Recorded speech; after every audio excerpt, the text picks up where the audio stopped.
reputada investigadora y activista, tiene las dos vertientes de esa visión ecofeminista del mundo de la que hoy nos viene a hablar y de la que espero que todos disfrutemos. Si queremos transitar a un mundo justo sostenible, el punto de partida del que yo en el que yo me voy a sentar y del que voy a tener que, o voy a intentar, digamos, justificar porque hago una afirmación tan rotunda, el punto de partida es que vivimos en un mundo que ni es justo ni es sostenible. Es decir, más bien estamos viviendo un momento histórico en el que nuestra cultura, nuestra política y nuestra economía podría decirse que directamente le ha declarado la guerra a la vida. Y voy a tratar de ir argumentando desde ahí, ¿no? Y decíamos miradas ecofeministas porque lo que voy a compartir con vosotros y vosotras viene de este movimiento social y corriente de pensamiento que es el ecofeminismo. Como muchas personas no estaréis a lo mejor familiarizadas con él, decir que no es más que un diálogo entre lo que plantea el movimiento ecologista, lo que ha venido planteando, y lo que plantea el movimiento feminista. Un diálogo, como tal diálogo, en plano de igualdad y respetuoso, es decir, podríamos encontrarnos con sociedades o colectivos ecologistas que tuvieran o reprodujeran conductas patriarcales, al igual que podríamos pensar en movimientos feministas que hicieran algún tipo de propuesta que directamente fuera un poco contraria a la sostenibilidad ecológica y al funcionamiento, digamos, armónico con nuestro planeta. Por eso, desde nuestro punto de vista, es importante el diálogo. ¿Por qué este diálogo? ¿Por qué el diálogo de entre estos dos movimientos? Pues porque como yo voy a tratar de defender, cuando analizamos cuáles son las raíces estructurales que se encuentran debajo de una sociedad o una forma de organizar la sociedad que directamente se contrapone al funcionamiento de los ecosistemas o al funcionamiento de la naturaleza, vemos que hay causas bastante comunes con el hecho de que organizamos sociedades que sistemáticamente subordinan, ocultan o le restan valor a las aportaciones que históricamente han ido realizando las mujeres al sostenimiento de la vida, ¿no? Encontramos raíces comunes y vamos a tratar de explorar en ellas porque reconociéndolas, nombrándolas y visibilizándolas podemos encontrar vías precisamente para recomponer esos modelos que le han declarado la guerra a la vida, ¿no? Y empezamos por ahí. ¿Qué es lo que sostiene la vida humana? ¿Qué es lo que hace que cualquiera de las personas que estamos aquí ahora mismo podamos decir que estamos vivas? ¿De qué depende que podamos sostener físicamente la vida? Pues nos encontramos con dos dependencias fundamentales, que las dos os van a parecer de perogrullo cuando las comente. Perdonad que ando con catarrillo. Las dos son de perogrullo cuando empecemos a comentarlas. En primer lugar, somos seres radicalmente ecodependientes. Yo creo que a ninguna persona se le escapa que comemos lo que proporciona la naturaleza, naturalmente con ayuda de trabajo humano de las personas agricultoras, pero la producción de alimentos es un proceso radicalmente dependiente del sol, de los minerales del suelo o de un proceso como la fotosíntesis. El agua que bebemos procede de la naturaleza, el agua no es fabricada ni hay tecnología que la pueda fabricar. La energía que nos alumbra en este momento o que nos ha permitido llegar hasta aquí, si es que hemos venido en algún medio de transporte, procede exclusivamente de la naturaleza. Los materiales con los que hemos construido todo lo que nos rodea son materiales extraídos de la corteza terrestre o fabricados en la actividad forestal. Es decir, que todo, absolutamente todo lo que necesitamos para sostener nuestra vida y hacer que funcione la economía que obtiene bienes y servicios para sostener la vida es absolutamente dependiente de la naturaleza. Y la naturaleza ni la fabrica ni la condiciona, digamos, ninguna tecnología. Mejor dicho, sí la condiciona, la puede alterar, pero no la puede ni manejar ni reparar a su voluntad. Y la naturaleza además tiene una segunda característica que es absolutamente esencial e inherente a la vida humana, y es que tiene límites. Aquello que llamamos no renovable tiene límites en función de la cantidad en la que existe en la corteza terrestre. Los minerales de la corteza terrestre, la energía fósil, existen en una cantidad predeterminada que se podría pesar y medir en toneladas. Y como tal recurso no renovable, se puede utilizar simplemente hasta que se agota. Pero aquello que llamamos renovable, como es el ciclo del agua, o como es la fertilidad de un suelo, o como es el oxígeno en la atmósfera, también tiene límites, porque la velocidad a la que funciona el ciclo del agua o la velocidad a la que se regenera el oxígeno en la atmósfera no es algo que podamos controlar o manejar a voluntad, sino que es la velocidad a la que funciona la naturaleza. Y por tanto, cuando extraemos agua del cauce de un río o de cualquier depósito de agua a una velocidad mayor que su tasa de regeneración, aunque ese recurso sea renovable, también puede provocarse su agotamiento y es decir, que deje de estar disponible para los seres humanos. Por tanto, lo renovable tiene límites, lo no renovable tiene límites, y hay una tercera fuente de límites que ahora mismo forma parte de lo que llamamos crisis ecológica, o es uno de sus efectos básicos, que es lo que llamamos sumideros del planeta. Los sumideros del planeta son procesos bioquímicos que permiten que se degraden los residuos que generamos y que esos residuos, por tanto, se vuelvan a convertir en materiales que se incorporan en los ciclos naturales. Bueno, pues del mismo modo que las alcantarillas no tragan cuando cae una tromba de agua, los sumideros del planeta dejan de funcionar cuando el flujo de residuos es mucho mayor que su velocidad de funcionamiento. Se quedan acumulados esos residuos y aparecen los procesos que llamamos de contaminación, que pueden ser del agua, del suelo o de la atmósfera, ¿no? Lo que llamamos cambio climático no es más que un monstruoso proceso de contaminación con gases de efecto invernadero en la atmósfera que han hecho que se haya agrandado de forma muy importante la capacidad de la atmósfera para retener calor y que por tanto aumente esa temperatura media global, que luego hablaremos un poquito de ello, ¿no?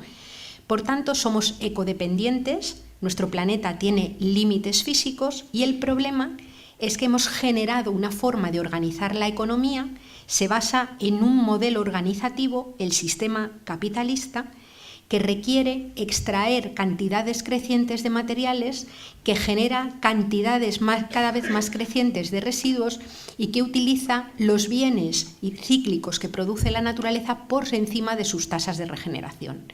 Lo que nos encontramos es un choque de trenes entre la dinámica que organiza la naturaleza y la dinámica expansiva de un modelo económico que necesita crecer físicamente de forma descomunal para poder sostenerse. Luego abundaremos un poco más en este tema. Pero no solamente somos seres ecodependientes, sino que tenemos una segunda dependencia con frecuencia tan poco mirada como la primera, o tan invisible como la primera, y es que somos seres radicalmente interdependientes. Ninguna de las personas que estamos aquí sentadas podríamos ni podremos vivir en solitario. Para que la vida humana se sostenga, hace falta siempre otras personas alrededor, sobre todo en algunos momentos del ciclo vital. Y esto es porque como seres humanos que somos, vivimos encarnados y encarnadas en cuerpos que tienen que nacer, que se enferman, que envejecen y que terminan muriendo. De primeras, para que cualquiera estemos aquí, alguien nos ha tenido que parir. Pero es que luego, desde que nacemos hasta que morimos, sobre todo en algunos momentos, nuestra vida individual es imposible si no es porque hay otras personas que se ocupan de sostener esos cuerpos vulnerables y finitos en los que vivimos encarnados y encarnadas. Pensemos en los primeros años de vida de una criatura, que no puede sobrevivir si no hay nadie que la cuida e invierte una ingente cantidad de horas de trabajo en un trabajo, voy a insistir, que es afectivo, que es emocional, pero que es tremendamente material. Hablamos de alimentar, de mover, de asear, de dormir, es decir, mantenimiento de las funciones básicas. Pero todos y todas vamos a ser viejitos. Y ahora mismo vivimos en sociedades donde llegamos a muy mayores y muchas personas pasan a lo mejor hasta un par de décadas, las últimas de su vida, en unas condiciones de importante dependencia, de importante vulnerabilidad. Hay muchas personas mayores que no se pueden ni levantar de la cama, ni volverse a acostar, ni asearse, ni lavarse, ni salir a la calle, si no es porque hay otras personas, normalmente de otras generaciones, que dedican de nuevo una cantidad enorme de trabajo a esa parte tan material que es mover cuerpos, lavarlos, sacarlos, meterlos, acostarlos, darles de comer. Y en este caso, si los cuidados al inicio de la vida, cuando la maternidad, por ejemplo, es deseada, son sumamente placenteros, los trabajos al final de la vida muchas veces tienen un coste emocional para las personas que cuidan y atienden tremendos. Son trabajos durísimos, de una intensidad importante y no se pueden dejar de hacer si queremos que esas personas mayores estén vivas. Pensemos en las personas que tienen diversidad funcional, una discapacidad fuerte. Esas personas van a necesitar ese apoyo a lo largo de toda su existencia para poder vivir vidas que merezcan la pena vivirse.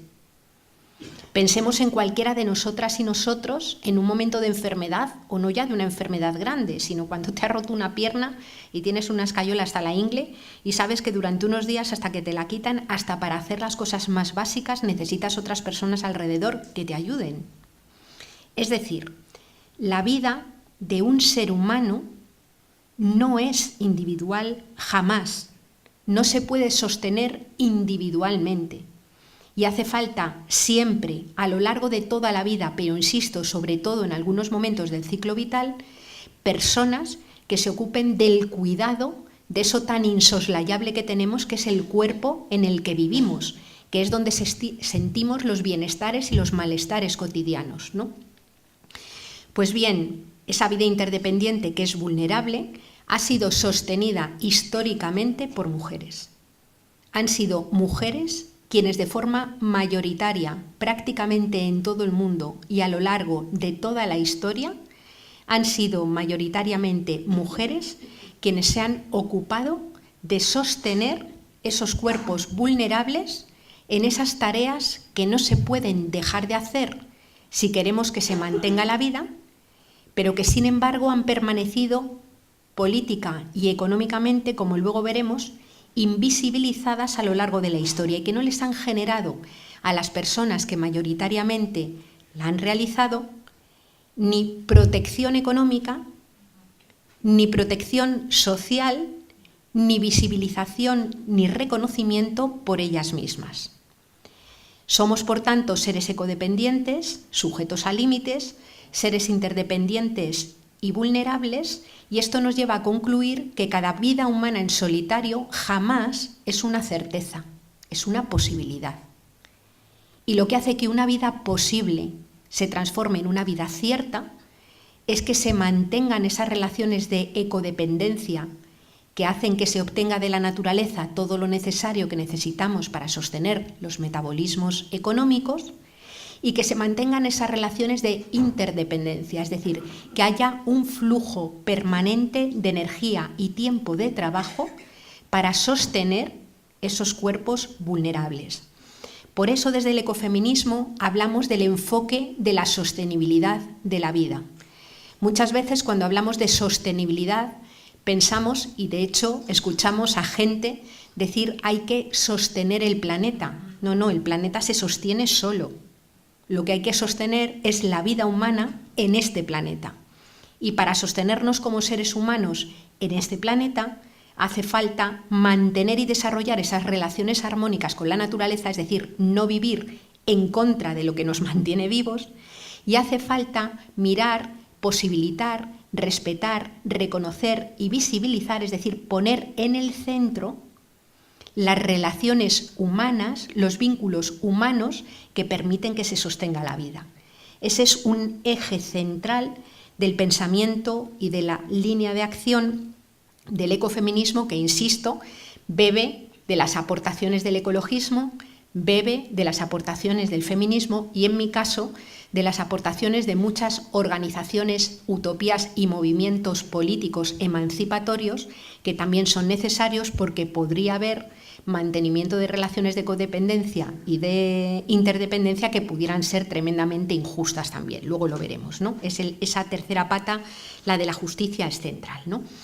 Bueno, pues decimos que le hemos declarado la guerra a la vida porque hemos generado sociedades que directamente se desarrollan de espaldas, destruyendo y no mirando esa doble dependencia. Y como esto de guerra contra la vida puede parecer un poco exagerado, me voy a parar un momento en hacer una cosa. Algunas de las personas que estáis aquí, que ya habéis compartido tiempo conmigo, os lo vais a tragar por segunda vez, lo siento, pero es un ejercicio de amargura, yo lo llamo así, que es mirar cara a cara el momento material que estamos viviendo.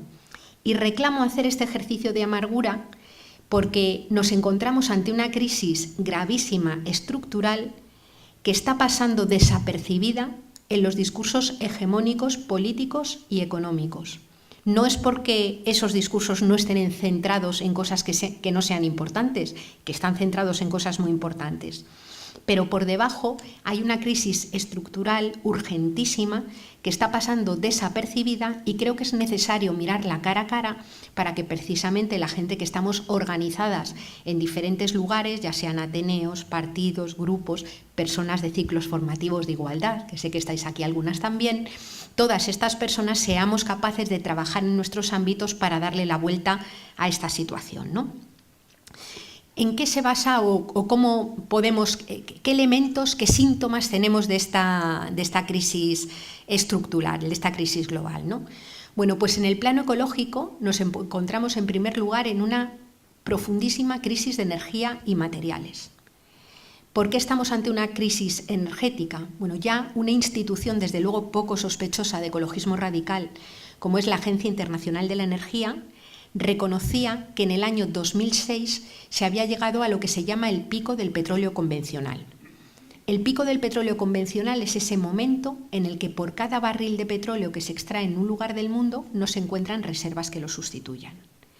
Y eso tiene una importancia fundamental, porque la energía fósil, la energía derivada del petróleo, tiene una característica que no tiene ninguna otra fuente energética conocida, y es la de tener una altísima tasa de retorno.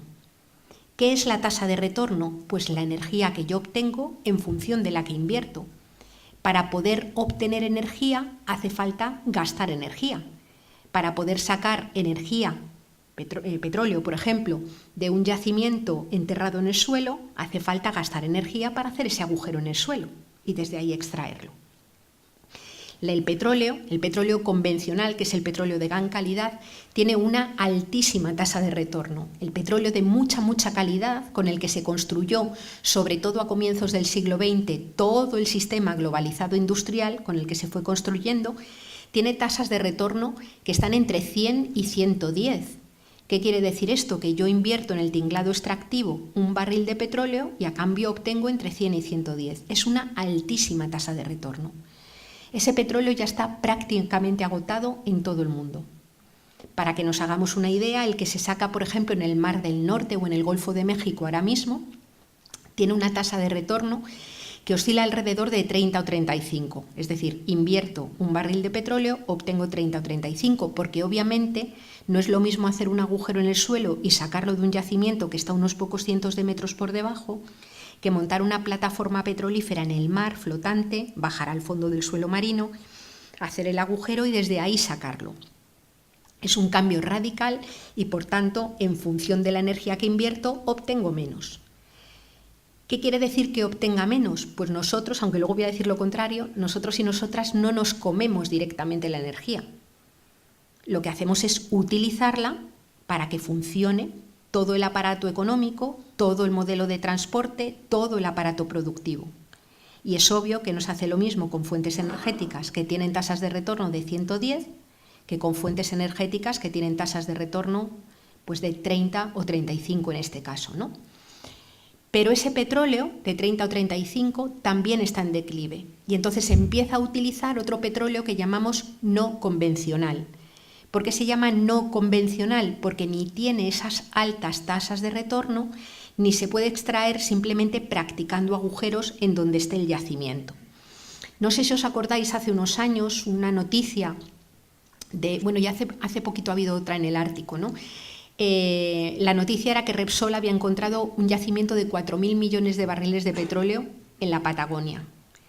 Bueno, pues ese Petróleo tiene tasa de retorno que oscila entre 1 y 3. Invierto un barril de petróleo, obtengo de 1 a 3. Porque es un petróleo que hay que extraerlo con una técnica que aquí se quiere utilizar también, que se llama fractura hidráulica o fracking, aunque aquí se quiere utilizar más bien para extraer gas natural, ¿no? Claro, esto viene dado por el hecho de que el petróleo ya no está en un yacimiento, sino que está disperso como en gotitas por el territorio o burbujitas si es gas natural, y hay que romper las estructuras de la corteza terrestre, inyectar productos químicos a gran presión y de alguna manera conseguir que esas gotitas dispersas se junten para poder extraerlo. Digamos que en el plano energético es absolutamente ruinoso el proceso, ¿no? Claro, esto tiene una importancia enorme porque aunque antes decía que no nos comemos el petróleo, metafóricamente sí podríamos decir que comemos petróleo. Hoy el modelo industrial de producción de alimentos es absolutamente dependiente de petróleo, el globalizado.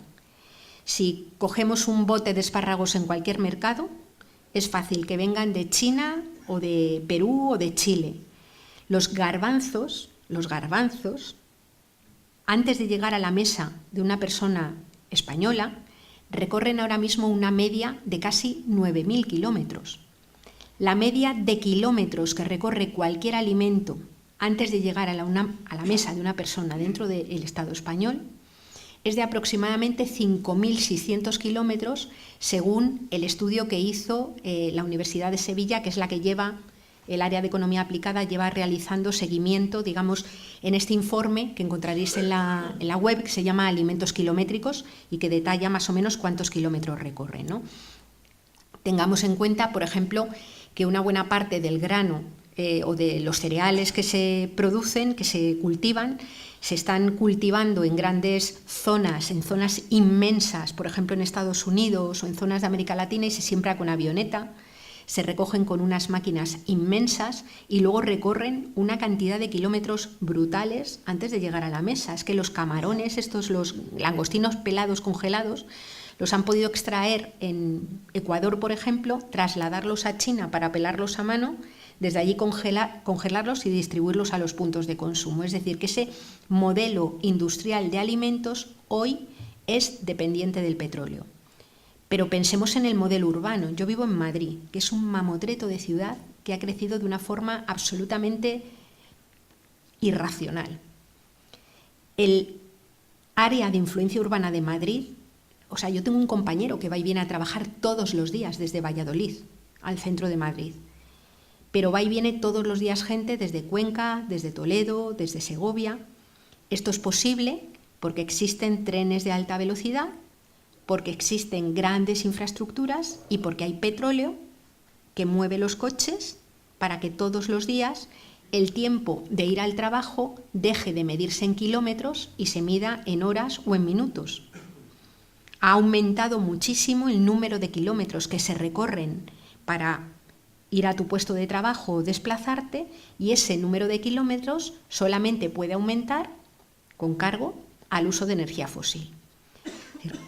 Si tú miras el área de influencia urbana de Madrid y miras el mamotreto que hay con sus municipios alrededor y las ciudades que viven mirando solamente a Madrid, y piensas que en Madrid no se produce absolutamente nada que sirva para estar vivo, es decir, que el alimento, el agua, la ropa, incluso los residuos generados, los minerales, la energía, todo tiene que venir de fuera, lo que podemos concluir es que el modelo urbano, el modelo de gran urbe, es un modelo que solamente funciona en la medida en la que se pueda disponer de grandísimas cantidades de energía fósil. Luego, el modelo de vida urbana se ve comprometido precisamente en un momento histórico en el que más de la mitad de la población del planeta, somos 7.500 millones de personas, viven en ciudades. ¿Qué otras fuentes energéticas tenemos cuando declina primero el petróleo, cuando declina y empieza a declinar, está próximo a alcanzarse también el pico del carbón y el del gas natural? Bueno, pues podemos hablar de la energía nuclear. Yo no voy a entrar en las cuestiones que solemos trabajar más las personas del movimiento ecologista de energía nuclear, es decir, pues instalaciones que son peligrosas y residuos que siguen siendo peligrosos miles de años después de haber sido generados. Me voy a centrar en un problema más estructural, y es que para poder generar energía solo eléctrica, que es lo que genera la energía nuclear, y en una pequeña parte, ahora mismo a nivel mundial, no llega ni a un 10% de lo que se genera solo de energía eléctrica con cargo a la nuclear, hace falta un recurso que también es un recurso no renovable, que es el uranio. Bueno, pues según los estudios geológicos, disponemos de uranio, es decir, se alcanzaría el pico de extracción de uranio para aproximadamente dentro de 50 años, al ritmo de extracción y de uso actual. Es decir, que si de repente dobláramos la generación eléctrica, de energía eléctrica con cargo a la energía nuclear, lo que tendríamos es que se acortaría el tiempo de disponibilidad del recurso. Lo que quiero decir es que no es una solución estructural. Por tanto, nos guste o no nos guste, a los seres humanos no nos queda más remedio de pensar que vamos a vivir, no tardando mucho, con las fuentes energéticas limpias y renovables, el sol, el aire, la hidráulica, las mareas, que son por otra parte las fuentes energéticas de las que vivió Homo sapiens desde que apareció en el planeta hace 200.000 años hasta prácticamente la revolución industrial. ¿Y cuáles son las tasas de retorno de esas energías limpias y renovables? Pues un parque eólico en un muy buen lugar de viento tiene una tasa de retorno que está alrededor de 30, es decir, invierto el equivalente a un barril de petróleo y obtengo 30. La energía solar térmica, la que sirve para calentar el agua, tiene una tasa de retorno de 10. La solar fotovoltaica, la que genera electricidad, 15. Los mal llamados biocombustibles, cultivos energéticos, tienen tasas de retorno que según el CIEMAT oscilan entre 0,8 y 1,2. 0,8, todo lo que esté por debajo de 1, quiere decir que se pierde más energía de la que se obtiene, ¿no? Por tanto, la conclusión evidente es que queramos o no queramos, vamos a vivir globalmente con menos energía.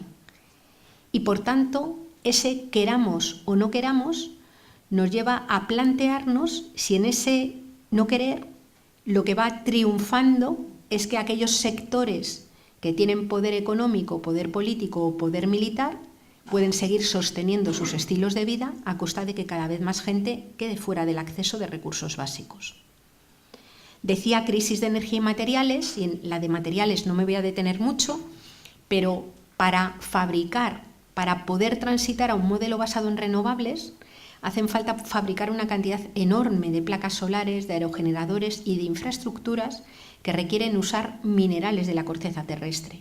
Minerales como el litio, el platino, el galio, el indio, el telurio, es decir, muchos minerales que en este momento también o están próximos a sus ciclos de agotamiento, a sus picos de extracción, o lo estarán en poco tiempo. Y minerales por los que la industria también pugna para transformar todo el modelo de parque de coche eléctrico, para esa promesa de robotización de toda la economía que hará que podamos vivir tocándonos las narices, o para directamente promover y hacer crecer toda la economía digital.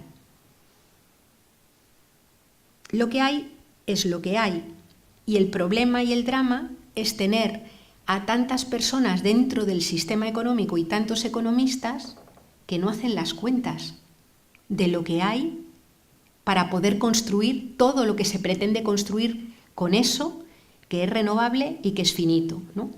Por tanto, abrir el debate sobre los recursos naturales, sobre los minerales de la corteza terrestre y sobre su uso es un elemento clave para hablar de justicia en el mundo. Es decir, no solamente tenemos que mirar la dimensión de renta, no solamente la dimensión que tiene que ver con lo monetario, sino toda esa dimensión que tiene que ver con la cantidad de tierra cultivable, con los minerales de la corteza terrestre, con la energía, porque eso es lo que sostiene materialmente el hecho de que pueda haber economía. Un problema en el cual yo no me voy a detener mucho porque ha sido muchísimo más divulgado, que es el del cambio climático. El cambio climático es la alteración, está suponiendo la alteración de las reglas del juego que organizan todo lo vivo. Yo la semana pasada estaba con unas personas que tienen frutales, que viven de los frutales, y que me contaban que están empezando a extenderse un montón de enfermedades, porque los árboles no acumulan las horas de frío necesarias durante el invierno y por tanto no son capaces de resistir pues, a un montón de hongos a los que les encanta la humedad y el calor, un montón de hongos y un montón de enfermedades que se han podido mantener más o menos a raya por esos ciclos que combinaban el frío con el calor en nuestras latitudes, es decir, árboles que están adaptados a esas condiciones, ¿no? Por otro lado, también nos encontramos con problemas, por ejemplo, de polinización. Las abejas empiezan a tener importantes problemas para polinizar. En algunas zonas del planeta la fotosíntesis se dificulta por la cuestión del calor, de las temperaturas o de las acumulaciones de gases. O sea, la fotosíntesis es ese proceso casual, maravilloso y alucinante que se merece miles de poemas, de canciones y de cuadros, que es ese proceso increíble a partir del cual, de la luz del sol, de los minerales de la corteza terrestre, agua y una persona que mima la planta y la cultiva, somos capaces de obtener cosechas. Es decir, es que una humanidad sin un año de cosecha global no tendría posibilidad ninguna de supervivencia.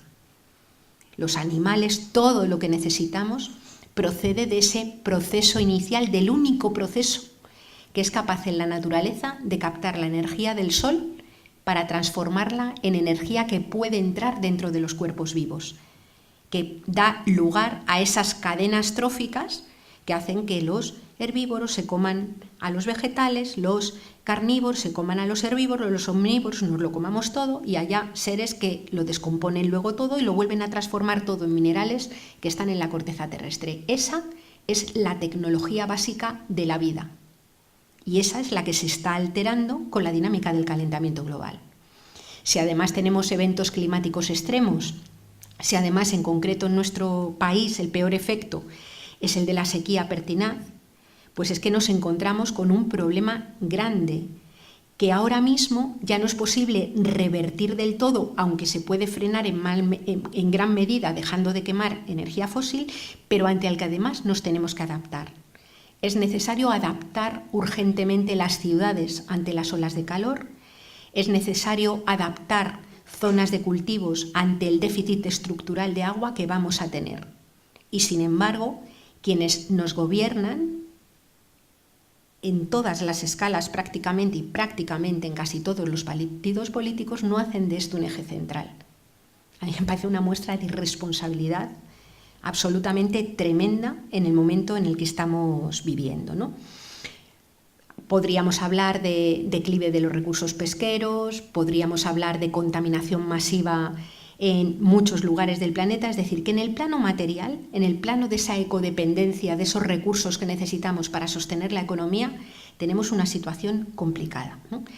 Podríamos decir, o se dice a veces, yo que fui sindicalista antes que ecologista, muchas veces hemos dicho que, bueno, que para tener bienestar, para haber construido un mundo con bienestar, había que pagar el precio de deteriorar un poquito la naturaleza, ¿no? Pero si miramos con unas gafas amplias y nos separamos un poco de lo que es nuestra realidad más concreta, donde evidentemente en muy pocos años hay muchas personas que han adquirido unas posibilidades de consumo y de acceso a bienes que no tenían hace unas décadas, cuando lo miramos a nivel planetario, nos encontramos que todo el sistema ha crecido generando unas tremendas desigualdades. Es decir, la revolución industrial, el modelo y el nacimiento del capitalismo dentro de los países que lo pudieron desarrollar, Europa, luego un poco más tarde, ya después, según fueron avanzando los años, Estados Unidos o Japón o lugares así, ha podido construirse gracias a que ha habido otras zonas del planeta que han funcionado como grandes minas y grandes vertederos. Es decir, hay zonas del planeta que son zonas de extracción de materiales, zonas donde se cultiva y una buena parte de eso extraído es utilizado en las zonas que llamamos ricas, ¿no? Hay un indicador muy potente que maneja la economía ecológica que se llama huella ecológica. La huella ecológica es una traducción a partir de un cálculo modelizado a unidades de superficie de tierra, es decir, a hectáreas, de la cantidad de tierra que haría falta para sostener la vida de una ciudad, de un país o de una persona, ¿no? Bueno, pues si ahora mismo todas las personas del planeta tuviéramos el estilo de consumo material de una persona del Estado español, nos harían falta algo más de 3 planetas. Como una persona noruega, más de 4. como una persona de Estados Unidos entre 5 y 7, como una persona de Kuwait harían falta 12 planetas. Y además eso con una enorme diferencia entre quienes vivimos en el mundo urbano y quienes vivimos en el mundo rural. Es decir, en la ciudad, la huella ecológica en una gran ciudad es infinitamente más alta, mucho más alta que la huella ecológica que pueda darse en una zona de campo, en una zona rural, ¿no? Tenemos un planeta solo y en las condiciones que he descrito antes. Luego, la posibilidad de construir un bienestar que se extienda a toda la población del planeta, que pretenda asemejarse a países o a lugares donde se consume muchísimo más que produce en sus propios territorios, es literalmente imposible. Y por eso voy a ser un poco provocadora, luego lo retomaré. Hay autores como Boaventura de Sousa Santos que dicen que este modelo es un modelo que se basa en el fascismo territorial. Es decir, cuando Hitler teorizaba sobre las razas, la supremacía de la raza aria, decía que la raza aria estaba tan por encima de las otras que se justificaba que se pudieran invadir otros países, utilizar sus recursos y exterminar o expulsar a los márgenes a las personas que vivían en ellos. Claro, cuando ahora mismo vemos a muchas personas que vienen de otros países a agolparse en las vallas que no les dejan pasar, que no les dejan entrar en Europa, lo que no acabamos de ver, porque no se ve con la misma nitidez, es que esas vallas se abren y se cierran todos los días para que entren los materiales, los minerales, los alimentos, la pesca, que es extraída de esos territorios. Es decir, si la valla que no deja pasar personas no dejara entrar ni materiales, ni energía, ni alimentos, ni pesca, aquí no durábamos ni 2 meses. Pero ni aquí, ni en Francia, ni en Alemania, ni en Suecia. Es decir, que el modelo en lo material es un modelo que es profundamente dependiente de otros países y de otros territorios. Bueno, pues además de esta crisis estructural ecológica asociada a la cuestión de la ecodependencia, hay otra profunda crisis también estructural y muy poco visible muchas veces, que está asociada a la interdependencia. Digamos que decíamos que los trabajos del cuidado cotidiano de los cuerpos, sobre todo de las personas más vulnerables, personas enfermas, diversas funcionales, muy pequeñitas o muy mayores, era algo que no se puede dejar de hacer si esa vida se quiere sostener. Bueno, pues lo que sucede es que en los países llamados ricos se ha producido una transformación en la que las mujeres hemos protagonizado un proceso con todo el derecho del mundo, que ha sido el de salir al único espacio que te reconoce derechos económicos y derechos sociales, que es el del empleo remunerado. Hemos salido con cierta fuerza, a pesar de techos de cristal y de diferencias salariales, al espacio del empleo. Y lo que sucede es que en ese proceso de salida, el camino inverso, es decir, de los hombres a meterse a coger la parte que les corresponde de los trabajos de cuidados, pues no ha sido equitativo. Hay algunas personas que los hacen, pero mayoritariamente el camino de entrada no ha sido un camino equitativo. Y eso ha provocado que hay menos tiempo y aparecen eso que desde la sociología denomina dobles y triples jornadas, es decir, personas, mujeres, mayoritariamente, que tienen que atender el trabajo de dentro y el trabajo de fuera, las dos cosas a la vez. Pero además se han producido algunos cambios sociales que hacen que haga falta además mucho más tiempo de trabajo para cuidar por persona que hace unos años. ¿Cuáles son esos cambios? Pues tenemos muchísima más población envejecida, mucha más que hace unas décadas. La gente afortunadamente dura más. Pero además la pirámide demográfica se ha invertido y en las familias muchas veces ya no se dan las mismas dinámicas de que haya toda una generación más o menos compuesta por personas para cuidar a la anterior. Yo voy a poner un ejemplo que es un poco, siempre pongo el mismo ejemplo porque es el que tengo más cerca, que es el mío propio, ¿no? O sea, nosotros somos 5 hermanos y hermanas y cuidamos a mi madre, que mi padre ya murió cuando nosotros éramos pequeños, ¿no? 5 a cuidar a mi madre. De los 5, solamente 3 hemos tenido un hijo o hija.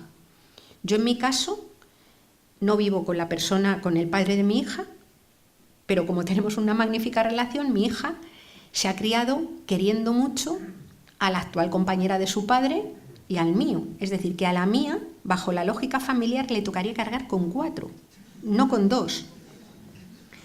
Y como además la hemos criado súper solidaria, le tocará ocuparse de algún trozo de alguno de sus tíos que no tiene hijos e hijas.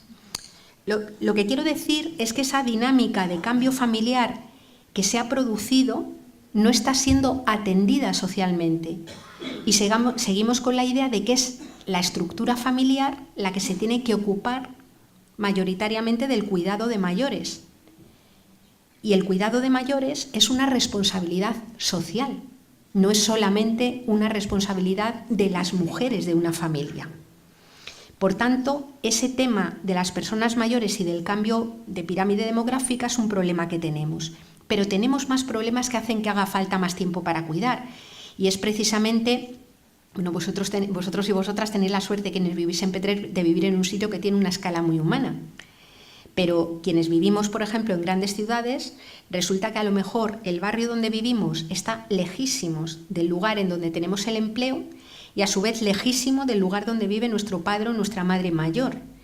Por tanto, hace falta mucho más tiempo para atender las diferentes dimensiones de la vida humana, porque la ciudad no se ha pensado desde el punto de vista de quien tiene que vivir la vida desde múltiples facetas. Ha sido más pensada desde la lógica de moverse de casa al trabajo y del trabajo a casa. Todas las demás facetas quedan fuera. Y esas distancias son enormes. Y como además las ciudades se convierten en sitios que objetiva o subjetivamente son peligrosos, incluso los niños y las niñas no pueden salir solos a la calle, sino que se necesita una gran cantidad de tiempo para supervisar el juego, ¿no? A esa tensión de menos tiempo para el cuidado y sin embargo más necesidad de tiempo para cuidar, es a lo que se le ha llamado crisis de reproducción social o crisis de cuidados. ¿Cómo se ha venido solventando esta crisis? Con 2 mecanismos fundamentales.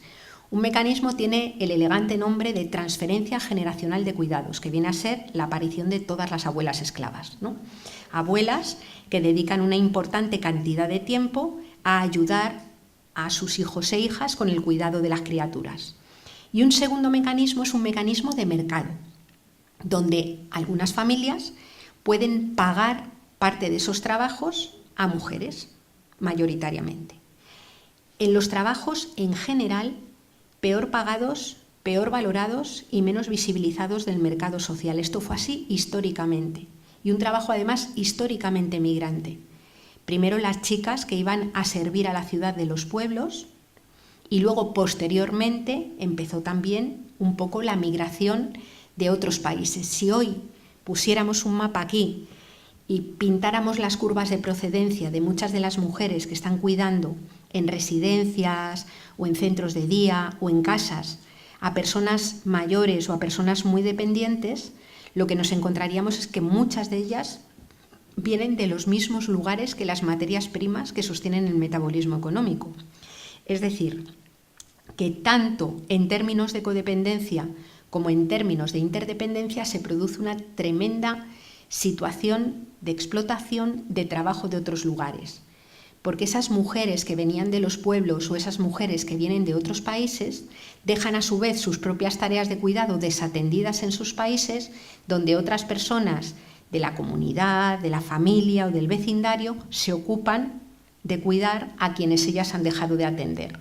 A esas cadenas de cuidados que son transnacionales, con familias transnacionales y que están mayoritariamente feminizadas, es a lo que se le llama en la sociología cadenas transnacionales de cuidados. Y son unas cadenas que tanto por el tema de las remesas como por el tema de las transferencias de tiempo suponen también otro extractivismo, en este caso de tiempo social, que normalmente se pone a disposición de quienes más tienen, de quienes pueden pagarlo, ¿no? Por tanto, nos encontramos con esa doble crisis estructural que, sin embargo, no es mirada, no es vista mayoritariamente y que hace que en estos momentos, ahora sí, por ejemplo, como fruto de la crisis económica, y con las políticas que se llaman, a mí me da mucha rabia que las llamen políticas de austeridad, que es una hermosa virtud aristotélica, ¿no? Pero esas políticas de recorte que se pusieron en marcha, lo que han hecho ha sido que todavía se agudice más esa sensación. En Madrid hay mucha gente que está sacando a las personas mayores de las residencias. y la saca de las residencias porque se necesita la pensión dentro de la casa, la pensión del mayor. Entonces se le saca de una residencia, se le mete en casa y allí alguien tiene que cuidar. Cuando los niños y las niñas no tienen beca de comedor, cuando los niños y las niñas no pueden ir a una escuela infantil porque es cara, todo ese trabajo que no se puede dejar de hacer cae dentro de la casa. Y las casas no siempre son lugares armónicos. Las familias no siempre son lugares armónicos. De hecho, las familias son los lugares más peligrosos para algunas mujeres, donde son incluso asesinadas. Por tanto, esa distribución, digamos, de las tareas, esa distribución del tiempo de cuidado ante la vida es una tarea, es también un recurso, un bien que de alguna manera es necesario repartir, en el sentido de que es el conjunto de la sociedad la que se tiene que hacer responsable, con recursos, con medios, con trabajo, con bienes, de que todas las personas puedan satisfacer su derecho a ser cuidadas sin que haya personas que estén obligadas a cuidar en concreto de una persona a la que a veces no quieren cuidar. Sobre esto luego podemos entrar en el debate, ¿no? Por tanto, esta crisis estructural, crisis ecológica, crisis de cuidados, que nos colocan en una situación complicada ya en el presente y desde luego mucho más, no en las generaciones venideras de dentro de 4 generaciones, sino que mi hija, que tiene 24 años, va a vivir parte de estas dificultades que estamos teniendo y parte de estas tensiones que estamos teniendo, por no hablar de personas de 24 años de otros países, como pueda ser Siria, como pueda ser Irak, donde la pugna por los recursos naturales ya les está haciendo vivir esa situación tensa y esa situación que aboca directamente a que las personas no puedan llevar adelante vidas decentes, ¿no?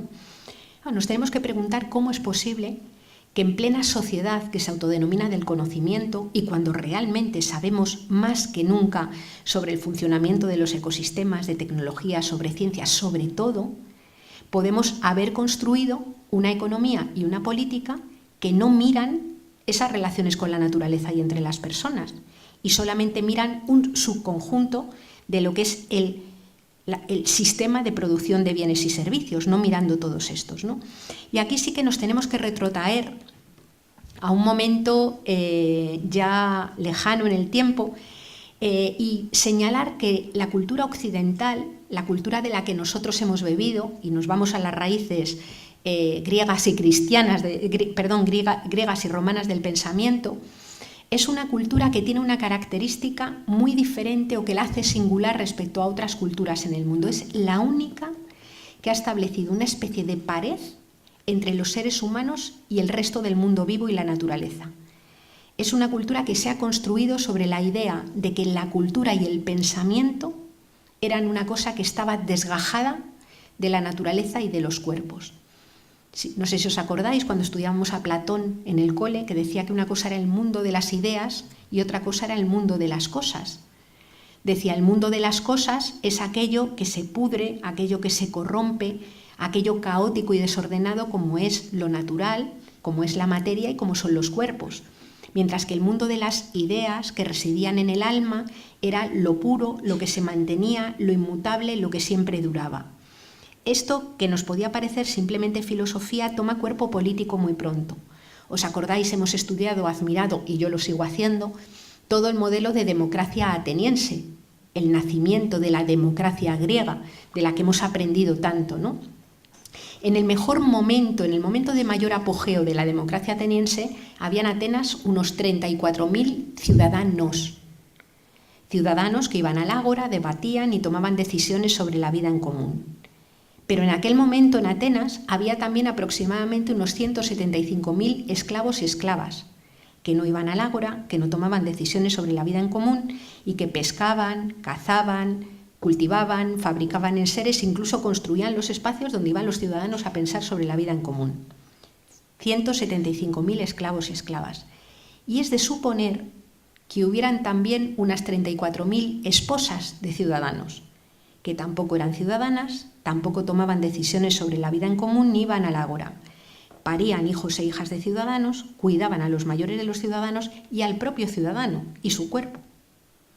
Es decir, el sujeto político el sujeto agente y protagonista de ciudadanía que surge en aquel momento en la democracia griega, es un sujeto que saca tiempo, que puede reflexionar, habiéndose desentendido de las obligaciones de cuidar de otros y otras y habiéndose desentendido de las obligaciones de interactuar con la naturaleza para obtener bienes y servicios.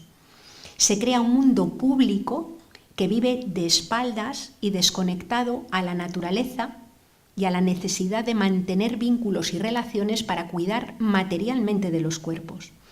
Y ese sujeto político que no puede existir, no hay nadie que pueda vivir emancipado de la naturaleza, de su cuerpo y del de otras personas de alrededor, esa triple emancipación es una fantasía que solamente se puede sostener en la medida de que haya otros sujetos que, escondidos, subordinados e invisibilizados en lo que se llama espacio doméstico, se ocupan de sostener cotidianamente la vida.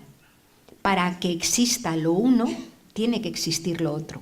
No es posible vivir flotando y si no, no es posible, quiero decir, sostener la vida generacionalmente flotando sobre la naturaleza y flotando sobre los cuerpos que tenemos alrededor, ¿no? Bueno, pues esa forma de entender al sujeto político ha ido cristalizando y nos la vamos encontrando en toda la propuesta política posterior. Nos lo encontramos en la modernidad como modelo de pensamiento y nos lo encontramos en la conformación de la economía como sistema económico actual. Y nos lo encontramos incluso en las utopías que se elaboraron durante la Ilustración, la utopía socialista o la utopía anarquista. Ese sujeto abstracto, que piensa, que decide y que no está anclado con la tierra y con los cuerpos, ha ido permaneciendo a lo largo de la historia. Y donde toma cuerpo de una forma tremenda es dentro de la economía. Dentro de la economía se acuñan una serie de conceptos que pueden funcionar y se acuñan precisamente por esa desconexión con la naturaleza. En nuestro modelo económico consideramos que solamente tiene valor aquello a lo que se le puede poner precio. Solamente tiene valor económico aquello a lo que se le asigna un valor monetario. Pero ¿cuánto vale la fotosíntesis? ¿Cuánto vale el ciclo del agua? ¿Cuánto vale una vejez que merezca la pena vivirse? Todos esos procesos que son absolutamente imprescindibles para poder sostener la vida humana no tienen precio. Es más, se los podemos poner para especular con ellos en bolsa, pero el problema es que cuando se deterioran, cuando se pierden, aunque paguemos cantidades ingentes por ellos, no los podemos reponer. Y nosotros no necesitamos el valor de la fotosíntesis en bolsa, lo que necesitamos es que haya fotosíntesis, ¿no? Es decir, no todo lo que tiene precio, no todo lo que tiene valor puede ser expresado en términos monetarios. Y la reducción del concepto de valor al concepto de precio transforma, por ejemplo, el concepto de producción. Inicialmente, en los sistemas económicos, en el nacimiento de la ciencia económica, producción era la obtención de bienes y servicios que servían para satisfacer necesidades humanas. Bienes y servicios que se obtenían de las materias primas de la tierra y de una materia prima esencial que es el trabajo humano. Bueno, pues hoy producción se le llama a todo aquello que hace crecer la economía monetariamente, independientemente de qué se produzca, para quién se produzca y qué necesidades satisfagan. Al medir la producción solamente en euros, directamente lo que hacemos es dejar de preguntarnos como personas por la naturaleza de la actividad que sostiene esa producción. Pongo un ejemplo porque es un poco trabalenguas. Llamamos producción a fabricar armamento y llamamos producción a cultivar calabacines. Y no somos capaces, la economía no es capaz de distinguir entre ambas producciones, porque las mide las dos igual, en euros. Lo que deseamos es que el montante de euros crezca y que ese indicador que se consolida, que es el Producto Interior Bruto, crezca al máximo posible, independientemente de a costa de a que crezca. A nadie se le escapa que si la economía crece a costa de fabricar armamento, El bien y servicio producido, el armamento, difícilmente podremos decir que sirve para satisfacer necesidades humanas. El cultivo de alimentos, obviamente, sirve para satisfacer necesidades humanas.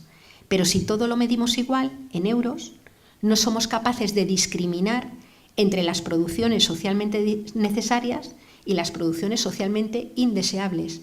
Y hoy hay producciones socialmente indeseables. Cosas producidas que o son superfluas o son directamente dañinas.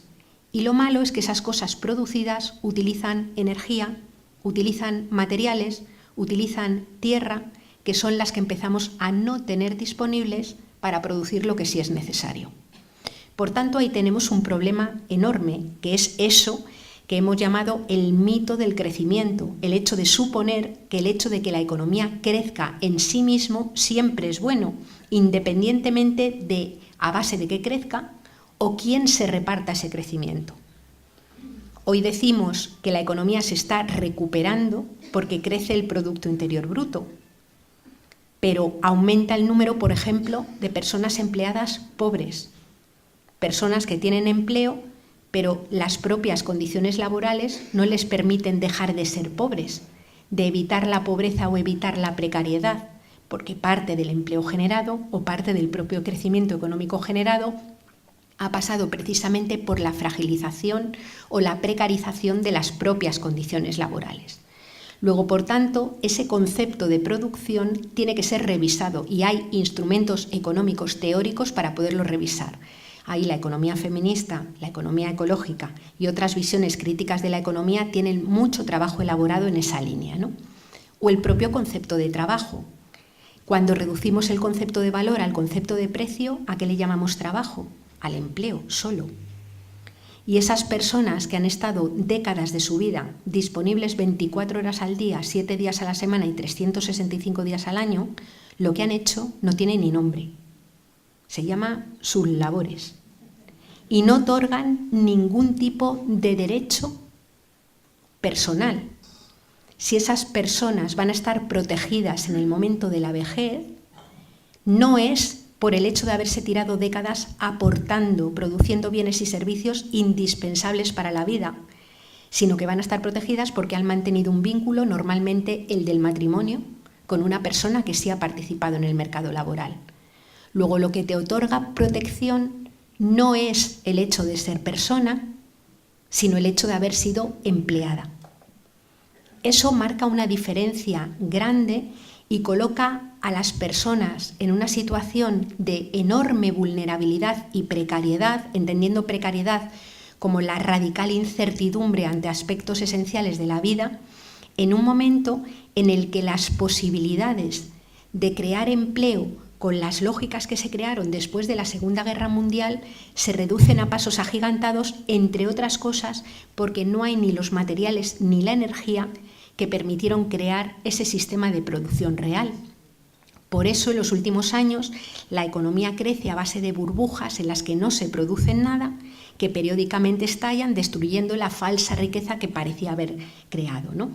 Esto nos lleva a plantearnos que necesitamos imperiosamente un cambio de modelo. Un cambio de modelo en el que la pregunta básica es la de cómo podemos hacer para generar una forma de organizar la economía y la sociedad que, en lugar de tener como epicentro, como centro, los mercados y su crecimiento, primero la económica, la disputa de la hegemonía política y la disputa de la hegemonía cultural. En el marco de la disputa de la hegemonía económica, que parece la más difícil, es donde más terreno avanzado hay. Es decir, en todos los campos de actividad económica, en la agricultura, en la pesca, en la industria, en el urbanismo, en el transporte, en todos hay propuesta elaborada desde hace mucho tiempo a niveles micro, meso y macro. Yo he tenido oportunidad, por ejemplo, de colaborar en algunos estudios que hacían un planteamiento del cambio de mix energético para todo el Estado. De tal manera que hacíamos una propuesta que podía llegar a eliminar toda la nuclear, a eliminar el 95% de los fósiles y vivir con cargo a las renovables. ¿Porque se utiliza mucha renovable o es capaz de sustituir? No, porque se gasta mucha menos energía. ¿Y cómo se gasta menos energía? Pues transformando el modelo urbano, transformando el modelo de transporte y transformando algunos procesos que se han ido generando y que son absolutamente despilfarradores de energía. en unas transformaciones que además requieren gran cantidad de trabajo de personas. Esa disputa de la hegemonía económica pasa por hacer cambios a nivel estructural y también por mimar, alentar y cuidar todas las iniciativas de economía social y solidaria que se están poniendo en marcha en muchísimos lugares. Cuando hablamos de Som Energia, cuando hablamos de COP57, cuando estamos hablando de FIARE, cuando estamos hablando de medios de comunicación alternativos, estamos hablando de propuestas económicas en las que trabajan personas de carne y hueso, que están disputando esa economía. ¿Eso vale para cambiarlo todo? Pues obviamente no tienen la escala para cambiarlo todo. Pero sí que valen como grandes laboratorios de experiencias que puedan ser susceptibles de ser transformados en políticas públicas. Como hizo, por ejemplo, después de la Segunda Guerra Mundial, el Estado llamado de bienestar, que imitó lo que la clase obrera había hecho en las mutuas y había hecho en sus organizaciones para trasladar y formar un sistema de pensiones o un sistema de protección en momentos de especial vulnerabilidad como el desempleo o la sanidad pública. Es decir, se imitaron las cosas que existían y se trasladaron al terreno de la política pública. En la ciudad donde yo vivo, por ejemplo en Madrid, el concejal de Economía y Hacienda lo que ha hecho ha sido beber de las experiencias de la economía social y solidaria y acaba de salir una estrategia de economía social y solidaria municipal que transforma en política pública y que de alguna manera alienta o impulsa la generación de ese tipo de empresas, que son empresas que colocan y protegen el empleo por encima de los beneficios, ¿no? Es decir, que hay propuesta elaborada. Esa propuesta pasa por un elemento que es absolutamente esencial, que es la radical distribución de la riqueza y de las obligaciones. Es decir, si la economía no puede crecer de forma ilimitada, la única forma de que quienes no tengan nada tengan algo es repartir lo que hay. Y por tanto los mecanismos de redistribución de la riqueza son mecanismos absolutamente imprescindibles. Y digo de las obligaciones porque tenemos obligaciones que vienen derivadas del hecho de ser especie. Si no podemos vivir sin ser cuidados y cuidadas, hay que repartir el trabajo de cuidados. No es una obligación solo de mujeres. No nos encanta hacerlo. No hemos estado, ni hemos nacido, ni estamos dotadas genéticamente, ni nos ha caído encima la varita de la esencia amorosa para decir que lo hacemos mejor, más a gusto y felices. Habrá mujeres que sí lo hacen y hay muchas que no. Y por tanto, como son trabajos penosos, duros y necesarios, como cualquier otro trabajo penoso, duro y necesario, lo razonable es pensar cómo se reparte. El segundo elemento tendría que ver con la disputa de la hegemonía política. Y no me estoy refiriendo a quién llega a las instituciones, que a mí me importa mucho quién está en las instituciones, no me dan igual unos que otros, ¿no? Pero de alguna manera las personas que llegan a las instituciones con ganas de transformar y de acometer estos retos tremendos que tenemos, necesitan una ciudadanía organizada que quiera y desee esos cambios. Y por tanto es parte también de la disputa de la hegemonía política el organizarnos en donde sea, en un ateneo, en un grupo de mujeres, en una asociación de madres y padres, en un grupo ecologista, en un partido político, donde sea, pero desde luego no son tiempos para estar solos y solas, son tiempos en donde nos tenemos que apoyar unas y otras para poder conseguir estos cambios, ¿no? Y colocar lo común como principio político. Lo común como principio político porque hay cosas que tienen límites, que están en una situación de gran deterioro, pero son imprescindibles para la vida. Lo más así que se nos puede ir es el agua. Y eso lo tenemos que repartir, lo tenemos que gestionar, sabiendo que nadie puede vivir sin agua, pero que es algo que tiene límites. Y eso requiere apostar por una democracia que delibera, que discute y que llega a acuerdos. Ahora mismo, desde mi punto de vista, el mayor déficit democrático que tenemos un superdéficit democrático, pero el más grande es que en la democracia ya no entra la deliberación. Se ha reducido también la democracia a la suma de los votos. Y la clave de la democracia es poder deliberar entre intereses que a priori son contrapuestos para llegar a acuerdos. Porque si no, lo que sucede es que si se sigue por el campo de las mayorías, hay personas que quedan fuera. Hay personas que quedan fuera, que quedan expulsadas de la vida directamente.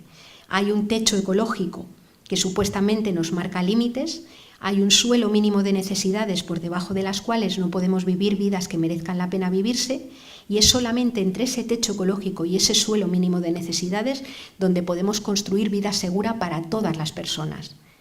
Si hay quien consume mucho más de lo que le corresponde, estoy hablando todo el rato en términos materiales, ese techo ecológico se acorta y lo que sucede es que hay gente que queda fuera. Dice Saskia Sassen, que por el otro día le publicaban una entrevista súper interesante en La Marea, una pensadora, yo creo que de las más brillantes que hay ahora mismo, que se pasó de un capitalismo de la producción y de la explotación del trabajo a un capitalismo del extractivismo y de la expulsión. Y ahora empezamos a ver muchas personas expulsadas directamente a los márgenes de la vida, dentro y fuera de nuestras fronteras, ¿no? Y el último elemento de disputa tiene que ver con la hegemonía cultural. Porque si esto se sostiene es porque nuestra forma de organizar la economía ha fabricado también una forma de ser persona. Ha fabricado una forma de entender lo que es la libertad, lo que es entender la vida buena, lo que es entender lo que es el éxito, que le es extremadamente funcional al sistema. Y eso le tenemos que dar una importante vuelta, ¿no? El concepto de seguridad, que le llamamos seguridad casi al blindaje de las élites ante los riesgos externos, pero se nos olvida que seguridad es comer todos los días, tener una casa, tener acceso a sanidad pública, tener acceso a una escuela de calidad. Esa seguridad yo creo que tiene que ser un elemento a reivindicar. Tenemos también, por ejemplo, el concepto de riesgo, que a veces casi te lo plantean como si fuera una cosa estupenda, como mola tener el riesgo de no saber si vas a trabajar mañana o pasado, porque eso no. Es decir, eso no mola nada, vamos, quiero decir, yo creo, vamos, yo al menos lo veo así, ¿no? El propio concepto de derechos, en donde entendemos que el derecho es algo individual y hay derechos que son radicalmente individuales, pero hay otros que no. ¿Puede toda la población del planeta comer, por ejemplo, carne 5 días a la semana? No hay suelo para comer carne 5 días a la semana todo el mundo. Luego, comer carne 5 días a la semana no será un derecho, sino un privilegio. ¿Puede tener todo el mundo coche privado en el planeta?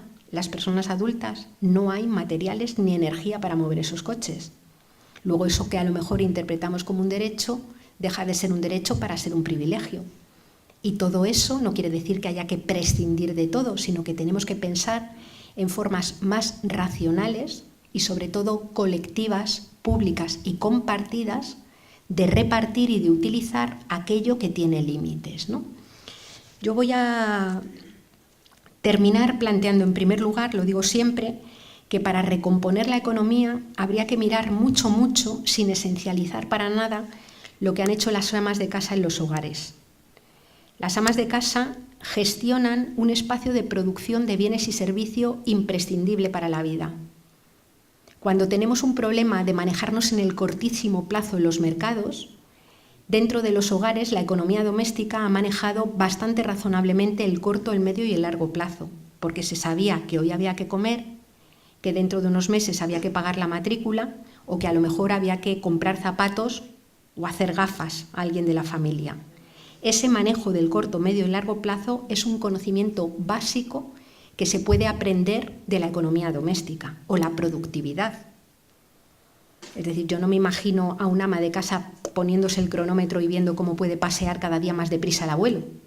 Es decir, el concepto de productividad está más ligado a hacer bien lo que hay que hacer. O, por ejemplo, cómo en los hogares han sido espacios donde se ha atendido muy bien la universalidad y la singularidad, que es otro problema que tienen nuestros servicios públicos. Es decir, se daba de comer a todas las personas, pero se era capaz de saber si a uno no le gustaba con cebolla, si otro tenía alergia. Es decir, parecen tonterías, pero son rudimentos de funcionamiento económico que son esenciales para recomponer sistemas que están en guerra con la vida, ¿no? Y para terminar, os cuento una pequeña historietita que a mí la recuperé de un libro de Santiago Albarrico, pero en realidad es un mito que está recogido en el Protágoras, un texto clásico griego, ¿no? Y cuenta que cuando Zeus pues puso en el mundo, es un mito fundacional pues bastante parecido a otros mitos fundacionales, ¿no? Pero ya estaba Gea creada, la Tierra, y Zeus empezó a poner en el mundo a los seres vivos que iba a colocar en él, ¿no? Y entonces fue colocando a todos los seres vivos, los animales, las plantas y tal, y cuando desde el Olimpo empezó a mirar la obra que había generado, empezó a ver que había problemas, ¿no? Que no todos se adaptaban bien, unos que eran más grandes directamente acababan con otros, y entonces dijo, bueno, les voy a dar defensas, ¿no? Y cogió a Epimeteo, que era un dios menor, bastante chapucillas, que tenía por allí, y le dio 2 sacos de defensas para que bajara a la tierra y se las repartiera a los seres que había creado. Epimeteo alegremente le dio pues pinchos a los erizos, les dio unas patas muy musculosas a las gacelas, les dio colmillos y garras a los leones y a los felinos, les dio también unos dientes muy poderosos a los tiburones, es decir, fue repartiendo todo el saco que tenía de recursos, ¿no? Y cuando Epimeteo se volvió con los sacos vacíos, no se dio cuenta de que había dejado a los seres humanos sin nada. Zeus miraba desde el Olimpo el desastre que se estaba produciendo con los seres humanos en la tierra, ¿no? Nacían medio crudos, eran los seres que más expuestos estaban al rayo, a la bacteria, al hambre. Cuando se juntaban entre ellos se peleaban y se volvían a separar. Cuando se separaban se los comían todos los que habían alrededor y dijo, bueno, algo tengo que hacer, aunque no me quedan defensas, para que estos puedan prosperar de alguna manera, ¿no? Y entonces, ya sin fiarse mucho de Epimeteo, cogió a Hermes y le mandó con 2 herramientas para que le diera a los seres humanos. La primera herramienta fue el aído. El aído, traducido del griego clásico, vendría a ser como la radical consciencia de sentirse dependiente de otros, la consciencia de vulnerabilidad. Y la segunda herramienta fue la diké, que es la justicia. Lo que Zeus le dio a los seres humanos para poder sobrevivir y organizarse fue el saberse dependientes unos de otros, el saberse necesitados de las otras personas y la justicia para poder organizar esa necesidad, ¿no? Bueno, el pensamiento ecofeminista lo que viene a plantear radicalmente es la dependencia de la naturaleza, la importancia central de los vínculos y de las relaciones y la justicia como elemento para organizar esos marcos de relación, ¿no? Y por eso, a mí, a quienes pensamos y nos articulamos ahí, nos parece que no desde luego es algo omnicomprensivo, pero que junto con otros movimientos colectivos que trabajan y ponen en el centro la vida de la gente y la emancipación de las personas es una mirada absolutamente imprescindible para salir de esta situación de encrucijada en la que nos encontramos. Pues muchas gracias.